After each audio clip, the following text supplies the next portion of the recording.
Bon, bah très bien. Jean-Pierre, vous êtes avec nous. Merci d'être avec nous sur Europe 1. C'est moi qui vous remercie. Bah non, mais alors, vous voulez réagir à Jean-Marie Le Pen, bien entendu.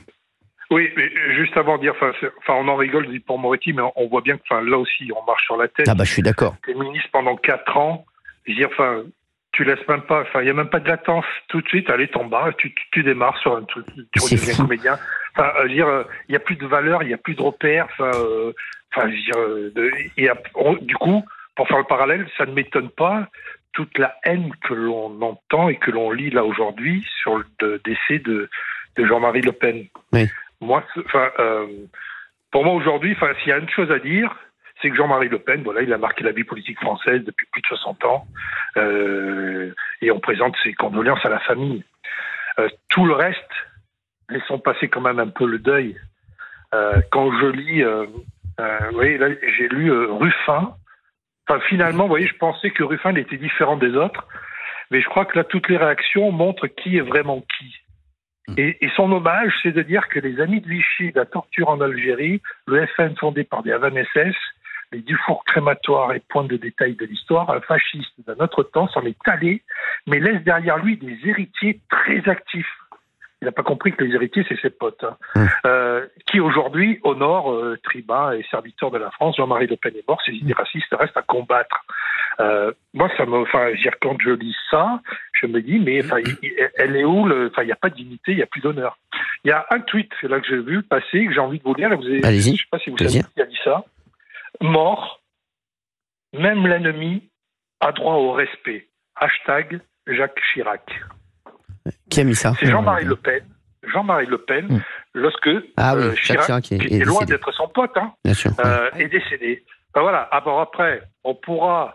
Et moi, le premier, j'ai des choses à dire sûrement, sur qui il était, sur ses prises de position, sur ses outrances, etc.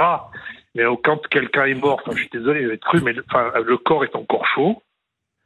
On a quand même, on peut juste ou rien dire parce qu'on a le droit de rien dire, ou juste, parce que derrière il y a une famille. Alors vous savez, il y a Florian Bachelier, je sais pas si vous oui, qui lui a dit mort l'adversaire a droit au respect. Il a fait exactement le même tweet que Jean-Marie Le Pen avait fait pour Jacques Chirac. Hashtag Jean-Marie Le Pen, il a fait ça. Donc oui, Jean-Pierre. Il y a les deux en fait, Cyril. On peut avoir bien sûr des pensées pour la famille qui vivent le deuil. Mais on est en droit aussi, à l'heure des réseaux sociaux, des chaînes d'infos, de commenter le parcours de l'homme politique. On peut le faire. Le faire en des termes, bien évidemment, y compris en disant ce qu'on a dit avec Géraldine Gauthier sur un certain nombre de choses, rappeler le réel, l'analyser. Mais le temps de silence tel qu'il pouvait exister il y a quelques années n'existe plus. Voilà, ça n'existe plus depuis longtemps d'ailleurs. Et je rappelle que ce n'est pas des outrances, ce sont des condamnations. Oui. Bien sûr, ce sont des dérapages antisémites, il n'y a pas de doute. Mais quand on vous écoute, je suis désolé, il n'y a rien de... en effet, il y a une analyse qui est faite. Mais c'est ça, on n'est pas de... exactement. Il n'y a pas de pathos, il n'y a pas de vulgarité, il n'y a pas de haine. C'est factuel. Voilà. Et quand j'entends là, que l'extrême gauche, appelle à faire une manif. Ce qui s'est passé dans notre pays pour que on en arrive là. Non, mais à faire la fête sur les Champs-Élysées pour célébrer la mort de quelqu'un. Mais ces gens-là, soit n'ont pas de famille, soit ils ont, soit il n'y a jamais eu de mort chez eux. Mais à un moment donné, soit ils n'ont pas de cerveau. C'est marrant votre expression sur qu'est-ce qui s'est passé dans notre pays. Souvent, je me dis par rapport à l'extrême gauche et par ce type d'initiative ce soir.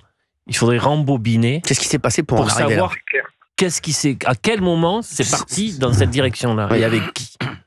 Parce que moi, je viens d'une gauche où, bien sûr, le débat et le combat politique a été souvent rugueux, mais on n'aurait jamais fait ça.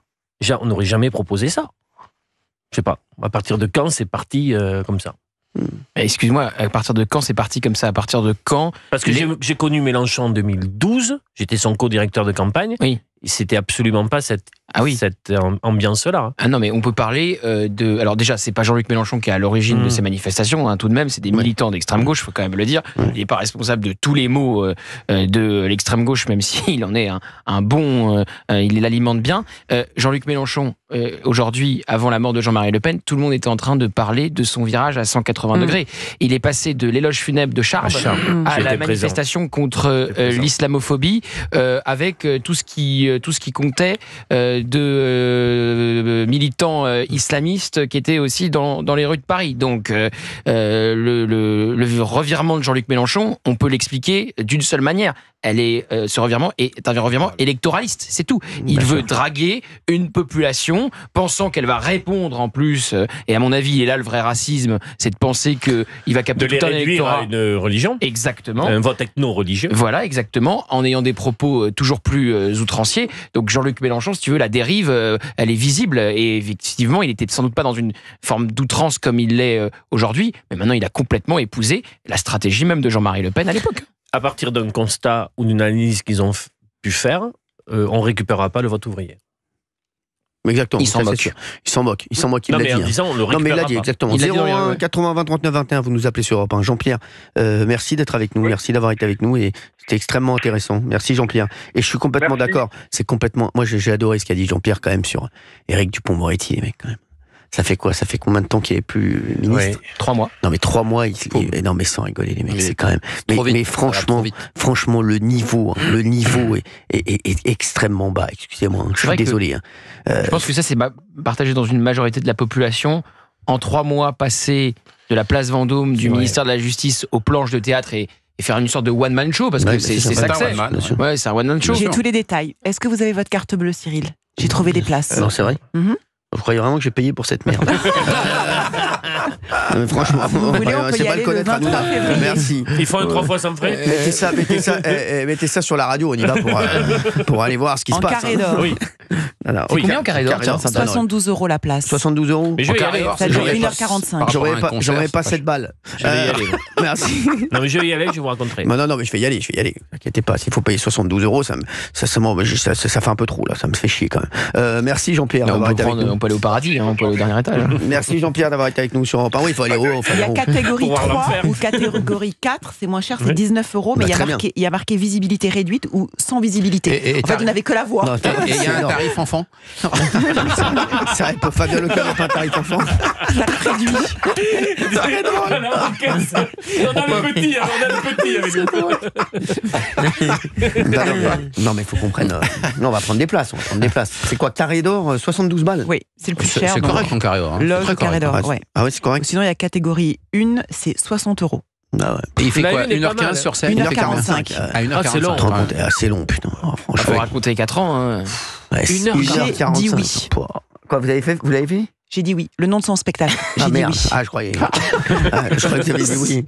Ah bah, pour prendre des places. Non, mais Éric Dupond-Moretti, c'est quand même une purge. Excusez-moi, hein, franchement, me taper 1h45 d'Éric Dupond-Moretti, sans pouvoir parler, c'est ça le pire. Sans pouvoir parler, en plus payer 72 €. Ah, les gars, franchement, je démarre mal 2025. Hein. Non, mais Jean-Pierre, merci d'avoir été avec nous. Sans pouvoir parler. Bonne fin d'émission. Merci Jean-Pierre.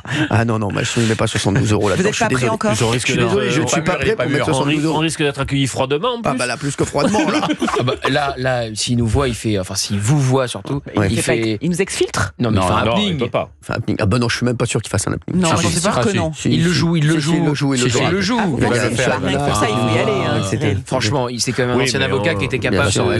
C'est un tribun. Il peut pas tribun. répondre. Ouais, c'est ça. Non, mais il fait pas. Il insulte pas. Moi, je l'insulte.